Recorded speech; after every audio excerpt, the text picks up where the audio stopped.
Good morning. आप जो रहो जी 24 કલાક આપની સાથે હું ફાલ્ગુની। સમાચારમાં સૌથી પહેલા વાત કરીએ માવઠાની તો ગુજરાતમાં આજે અને આવતીકાલે માવઠાની આગાહી આપવામાં આવી છે।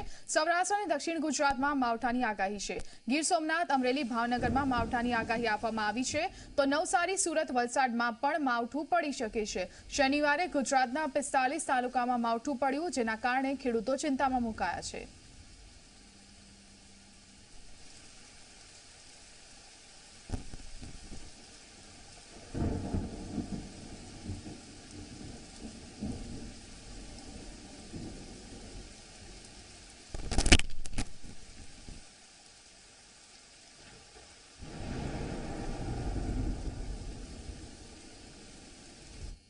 बात अभी करीशुं पाक नुकसानीना सर्वे पर।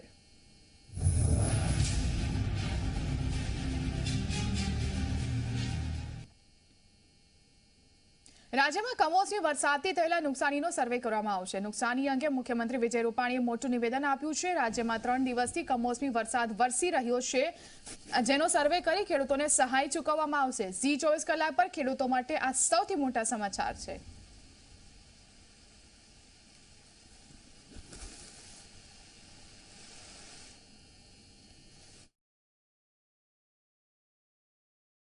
અત્યારે જે માવઠું થયું છે હંમેશા પદ્ધતિ રહી છે કોઈ પણ કુદરતી આપત્તિ પછી અમારા જે તે વિભાગ સર્વે કરતા હોય છે। સર્વે મુજબ જે માહિતી આવશે એ મુજબ અમે જે રાહત કરવાની હશે કરશું। હજી તો માવઠું આજે ચાલુ છે, ગઈકાલે આવ્યું છે, એટલે જ્યારે માવઠું પતશે સર્વે થશે અને એને મુતાબિક જે કંઈ હશે એમાં રાજ્ય સરકાર મદદ કરશે। તો ચોમાસુ પાક બાદ હવે પાટણ જિલ્લાના ખેડૂતોનો રવિ પાક પણ બગડે તેવી શક્યતા જોવાઈ રહી છે। સમી અને શંખેશ્વર તાલુકાના ખેડૂતોએ સારો રવિ પાક થશે તેવી આશાથી વાવેતર કર્યું, પરંતુ કમોસમી વરસાદના કારણે ચણાના ઊભા પાકમાં લીલી ઈયળો આવી ગઈ છે। જો ઈયળનો ઉપદ્રવ વધશે તો પાક સંપૂર્ણપણે નિષ્ફળ જઈ શકે છે અને ખેડૂતોનો તમામ ખર્ચ માથે પડશે। ઈયળની સાથે મોલોમસી રોગ આવતા મોંઘા ભાવની દવાઓ લાવી છંટકાવ શરૂ કરવામાં આવ્યો છે। જો પાક બચશે નહીં તો ખેડૂતોને મોટું નુકસાન જઈ શકે છે।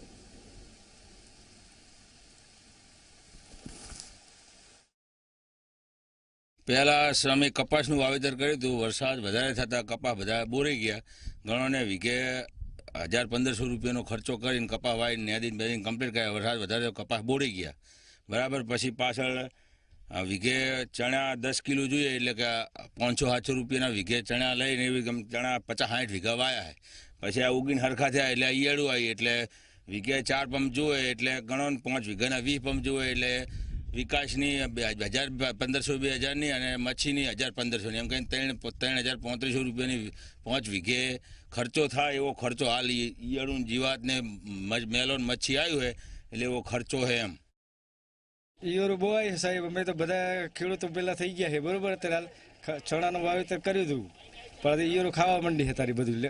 હાલ તો હવે કોઈ આશા જેવું છે જ નહીં, કોને ઈયળો પડી છે એટલે બધું ખાવા માંડી છે। ગુજરાતના 1600 કિલોમીટરના દરિયાઈ પટ્ટામાં માછીમારી કરતા માછીમારોની હાલત કફોડી બની છે।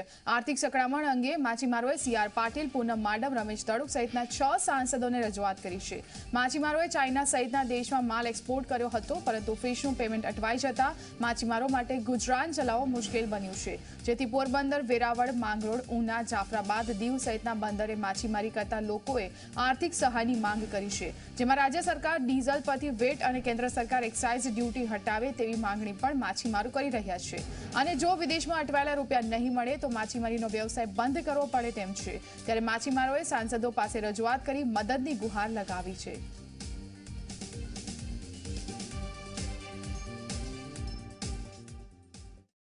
ગુજરાતના 1600 કિલોમીટર લાંબા દરિયાઈ પટ્ટીની અંદર ક્યાંક ને ક્યાંક હવે ફિશરમેનોની પણ હાલત કફોડી બની છે। જે પ્રકારે છેલ્લા 2 વર્ષની અંદર 5 જેટલા વાવાઝોડા ગુજરાતની અંદર જોવા મળ્યા અને હવે છેલ્લા 8 મહિનાથી વૈશ્વિક મહામારી કોરોનાની જે પણ ચાલી રહી છે તે પણ ક્યાંક ને ક્યાંક ફિશરમેનોને નડતરરૂપ થઈ છે અને તેના કારણે હાલત છે તે વધુ કફોડી બની રહી છે। ત્યારે ગુજરાતની અંદર જેટલા પણ સાંસદો છે તેમની પાસે તેઓ પોતાની માંગ લઈને જઈ રહ્યા છે અને અત્યાર સુધીમાં 6 જેટલા સાંસદોને મળીને પોતાની રજૂઆત કરી છે। તેમની સાથે પણ આપણે વાત કરીશું। પ્રથમ ચેરમેનથી શરૂઆત કરીશું। આપ શું કહેશો, જે રીતે હાલમાં કોરોનાની મહામારી સમગ્ર વિશ્વમાં ચાલી રહી છે, સાથે સાથે છેલ્લા 2 વર્ષમાં 5 વાવાઝોડાની અસર ગુજરાતમાં જોવા મળી છે અને તેના કારણે ફિશરમેનોની હાલત કફોડી બની છે. શું આપની માંગ છે અને શું રજૂઆત છે? અમારા માછીમારો કુદરત આધારિત ફિશિંગ કરે છે, જેમ ભૂમિપુત્રો કરે છે એમ જ સાગરપુત્રો પણ ખેતી કરે છે. મારી અપેક્ષા છે કે આ બાબતમાં અત્યારે મુશ્કેલીમાં છે જે સાહસિક ખેડૂત છે, સાગર ખેડૂત, એને હિંમત આપે અને થોડા પ્રોત્સાહિત કરે. ડીઝલમાં ખાસ કરીને ડીઝલનો બહુ મોટો વપરાશ હોય છે આમાં ફિશિંગમાં. તો ડીઝલમાં વેટ અત્યારે રાજ્ય સરકાર 15 રૂપિયા સુધી ફ્રી કરે છે. અમારી ઈચ્છા એવી છે કે માગણી એવી છે કે 1.5 રૂપિયો હજી રહી જાય છે, તો 100% વેટ ફ્રી ડીઝલ આપે અને બાદ કરીને જ આપે. માછીમારો પ્રત્યે ખૂબ લાગણી છે એટલે એક્સાઇઝ ડ્યુટી ફ્રી ડીઝલ પણ આપે તો માછીમારોને આ કપરી પરિસ્થિતિમાં ખૂબ મોટી રાહત થઈ જાય. શરૂઆતની સિઝનમાં આ વર્ષે લગભગ 1 થી 1.5 મહિના જેટલા તોફાનનો સામનો કરવો, ફરીથી અમને લોકોને અમારી શરૂઆતની સિઝન 1.5 મહિના ગુમાવવી પડી. અને એમ કેમ અમે સપ્ટેમ્બર મહિનામાં અમારી જ્યારે બોટો ચાલુ કરી તો ચાઇનામાં આપણા એક્સપોર્ટને લઈને પારાવારિક જે મુશ્કેલીઓ નિર્માણ થઈ છે એનાથી અમારી મચ્છીનો ભાવ ગયા વર્ષ કરતાં ખૂબ જ ઓછો આવે છે અને અમારા લગભગ 3 મહિનાના હજી સુધી પૈસા બી એક્સપોર્ટરે આપ્યા નથી. અને અમને લોકોને માછીમારોને જ્યારે અમે ઉઘરાણી કરીએ છીએ તો એવું કહે છે કે એક્સપોર્ટમાં અમને જે ચાઇનાનું 15 દિવસમાં પેમેન્ટ આવતું હતું હજી 60 દિવસ થયા તો અમને પૈસા મળ્યા નથી. પરિણામે અમે બોટ માલિકોને પૈસા આપી શકીએ એમ નથી. અત્યારે 3 મહિના થવા આવ્યા પણ અમને પૈસા નથી મળ્યા લોકોને. એક્સપોર્ટ માછીમારો હાવ કંગાલ થઈ ગયા છે. શું હાલમાં ભાવ મળે છે ને હવે ખુલતી બજારે તમને શું લાગ્યું છે, કોઈ ભાવમાં તફાવત જોવા મળશે ગત વર્ષની સરખામણીએ? હવે ગત વર્ષે એવું લાગે છે કે ગયા વર્ષે ભાવ મળતા ને આ વર્ષે માલના આધારે એમને ભાવ પણ ન મળે એવું લોકો આશા કહે છે કે માલ વેચાય પછી તમને ભાવ મળે. હવે એક નથી 10% જેવું છે. ચોક્કસથી તો જે રીતે જોવા જઈએ તો વૈશ્વિક મહામારી છે તેના કારણે હવે જે માછીમારો છે તેમને પોતાના ઘરમાં રહેલા ઘરેણાં વેચીને પણ ધંધો રોજગાર કરવો પડે છે. આ પ્રકારની પરિસ્થિતિનું નિર્માણ થયું છે ત્યારે હવે સરકાર છે તે સાગર ખેડૂતોની વહારે આવશે કે કેમ તે પણ સૌથી મોટો સવાલ જોવા મળી રહ્યો છે. કેમેરામેન ઉદય પવાર સાથે રક્ષિત પંડ્યા, ઝી 24 કલાક, રાજકોટ. તો આ તરફ સાબરકાંઠા જિલ્લામાં કમોસમી વરસાદના કારણે ઈંટના ઉત્પાદકોને પણ મોટો ફટકો પડ્યો છે. કમોસમી વરસાદના કારણે ઈંટ ઉત્પાદકોને 30%થી વધુનું નુકસાન થયું છે. કમોસમી વરસાદના કારણે 1 મહિનાની મહેનત પાણીમાં વહી ગઈ છે. દિવાળીથી ઈંટોનું ઉત્પાદન કરવા માટે કાચી ઈંટો માટેની મજૂરી શરૂ કરવામાં આવતી હોય છે. પાકી કરવાના સમયે હવે ઈંટો વરસાદમાં પલળી જવાથી મોટા પ્રમાણમાં ઓગળી ગઈ છે અને બગડી જવાની સમસ્યા સર્જાઈ છે.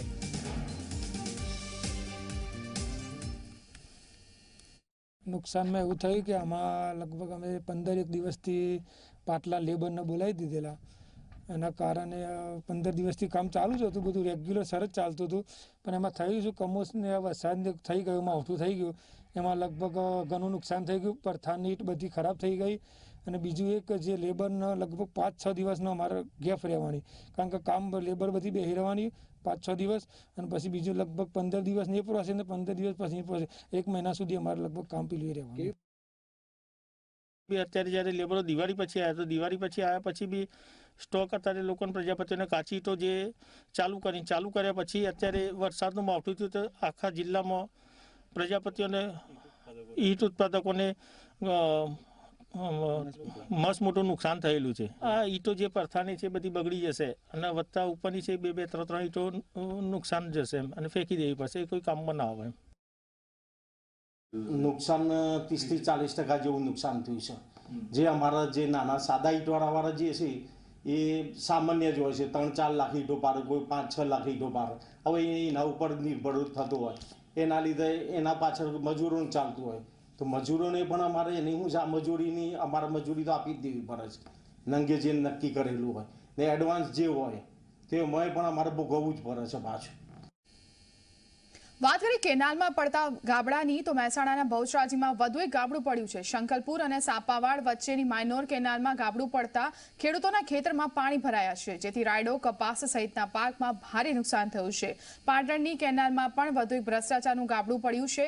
સાંતલપુરની કેનાલમાં 30 ફૂટનું ગાબડું પડ્યું છે.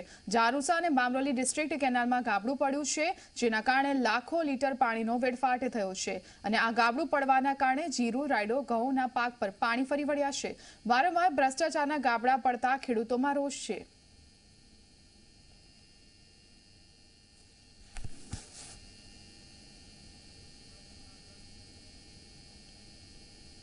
તો આ તરફ જૂનાગઢની ઉબેણ નદીમાં જેતપુરના ડાઇંગ ઉદ્યોગના કેમિકલનું પાણી ભળી રહ્યું છે। નદીનું પાણી લાલ થઈ જતા અનેક ગામને સમસ્યા પડી રહી છે, જેની સામે ખેડૂતોએ હવે આંદોલનનો માર્ગ ચાલી રહ્યા છે। સ્થાનિક તંત્રને જલ્દી સમસ્યાનું નિરાકરણ લાવવાની ખેડૂતોએ ચીમકી આપી છે, નહીં તો ખેડૂતોએ રાજ્ય કક્ષાએ રજૂઆત કરવાની પણ તૈયારી દર્શાવી છે। ધંધુસર ગામે કોયલી, રવની સહિતના અનેક ગામના ખેડૂતો એકઠા થયા હતા, જેમનું કહેવું છે કે પ્રદૂષિત પાણીના કારણે તેમની જમીન પણ ખરાબ થઈ રહી છે। જો તેમની સમસ્યાનું નિરાકરણ નહીં આવે તો આંદોલનની ચીમકી પણ અપાઈ છે।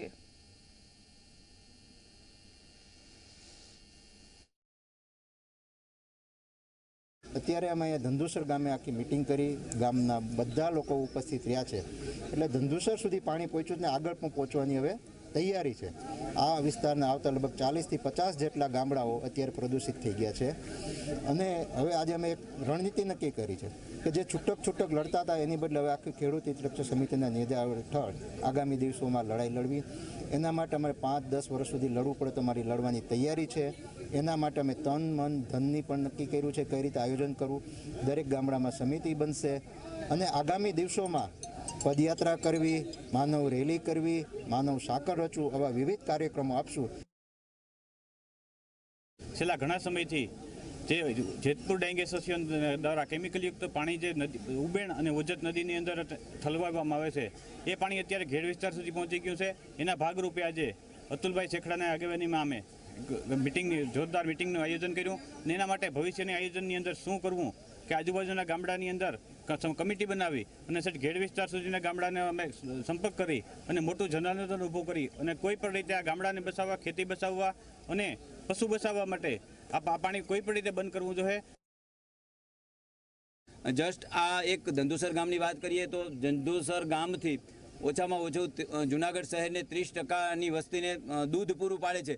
આવનારા દિવસોમાં એ શહેરની સ્વાસ્થ્ય ઉપર પણ જોખમ રહેલું છે, એટલે આ સમસ્યા ફક્ત ચોક્કસ ગામડાઓ નહીં પણ અડધા સૌરાષ્ટ્રને આ સમસ્યા લાગુ પડે છે। તો સરકારશ્રીને અમારી વિનંતી અને આવનારી દિવસોમાં જુદા જુદા કાર્યક્રમો હેઠળ અમે સરકારશ્રીનું પેલું કરવા માટે પ્રયત્ન કરશું અને ખેડૂતોને સાથે રાખીને એક આંદોલનના રૂપમાં આ સમસ્યાનો અંત લાવવાનો અમે પ્રયત્ન કરીશું।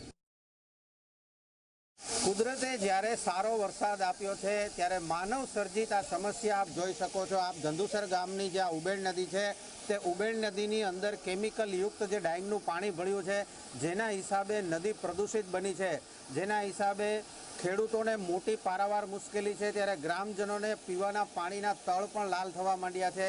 ત્યારે નદીમાં આ કેમિકલ યુક્ત પાણી ભળી જતા નદીમાં લાલ જોવા મળી રહ્યું છે પાણી, જેના હિસાબે ગ્રામજનો, ખેડૂતો તેમજ પશુધન, ઘાસચારા સહિતનાઓને આ મુશ્કેલી અનુભવી રહ્યા છે।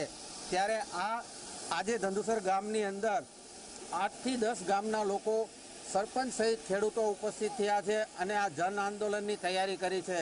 જ્યાં સુધી રાજ્ય સરકાર કે તંત્ર આ બાબતે જવાબ નહીં આપે ત્યાં સુધી આ આંદોલન ચાલુ રાખવાની ખેડૂતોની માંગ છે।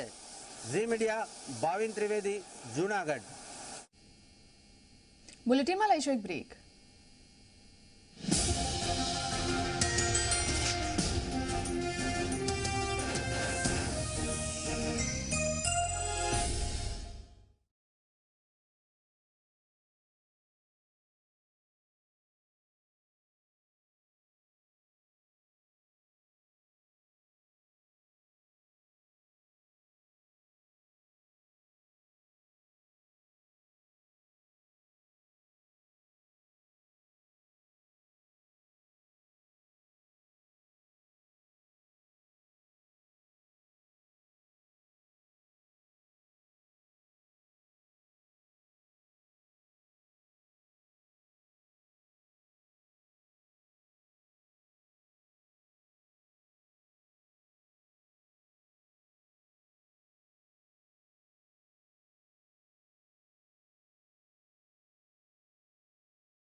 Welcome back. ગુજરાત ભાજપના અધ્યક્ષ સી.આર. પાટીલે પેજ પ્રમુખની કામગીરીને વેગવંતી બનાવી છે, ત્યારે મુખ્યમંત્રી વિજય રૂપાણીને પણ પેજ પ્રમુખ બનાવવામાં આવ્યા છે. સીએમ રૂપાણીને સી.આર. પાટીલે કાર્ડ પહેરાવ્યું. સી.આર. પાટીલે શરૂ કરેલા અભિયાનને સીએમનું પણ સમર્થન મળ્યું છે.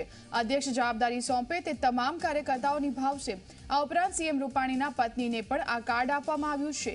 તો આ તરફ ભાજપ પ્રદેશ અધ્યક્ષ સી.આર. પાટીલે નાયબ મુખ્યમંત્રી નીતિન પટેલને પેજ પ્રમુખનું કાર્ડ આપી તેમનું સન્માન કર્યું. પેજ પ્રમુખની કામગીરીને વેગવંતી બનાવવા માટે ભાજપ પ્રમુખે ટકોર કરી છે.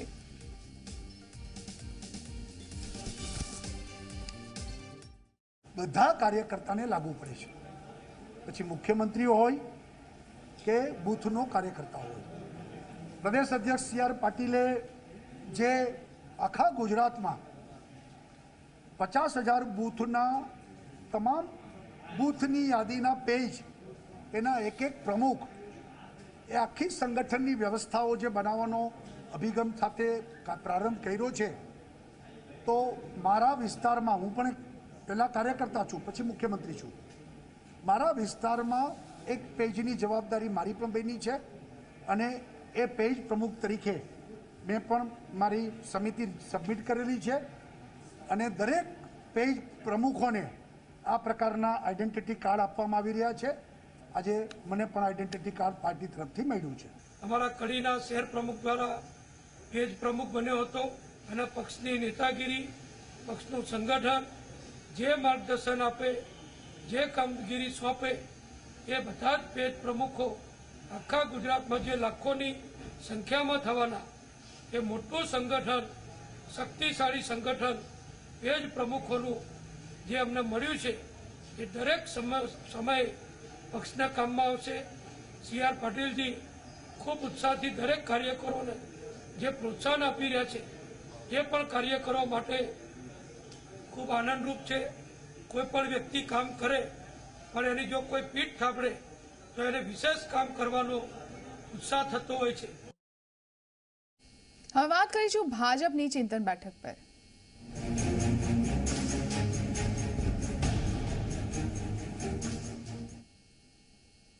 ગુજરાત ભાજપની ચિંતન બેઠકનો આજે બીજો દિવસ છે. ભાજપ પ્રભારી ભૂપેન્દ્ર યાદવની હાજરીમાં આ ચિંતન બેઠક મળી રહી છે.